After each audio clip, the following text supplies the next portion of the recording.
Hi crafties! Today we're going to make a mini Valentine's Day basket. This project is an adorable item to gift a sweet little treat.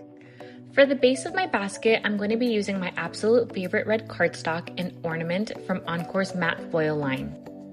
You are going to need a scoring stylus when cutting this project on your Cricut, and we're going to go ahead and fold along all the scored lines.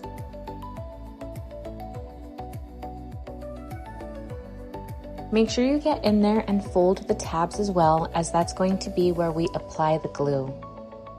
Once everything has been folded along the score lines, we're going to go ahead and start adhering our pieces together. For quick adhesion, I use hot glue, but remember, you got to work fast.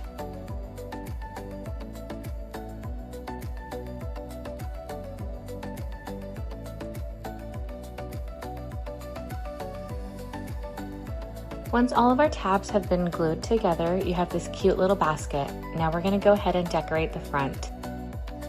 I'm using berry blush basil to go ahead and add to the top layer of my basket. You're going to go ahead and repeat this step on the back side.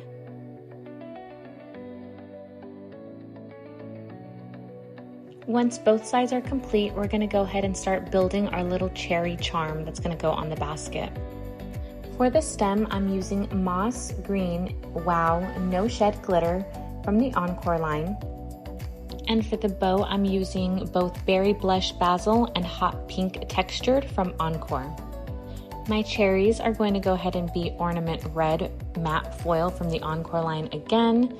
And since I'm adhering it to glitter, I'm going to go ahead and adhere it with hot glue.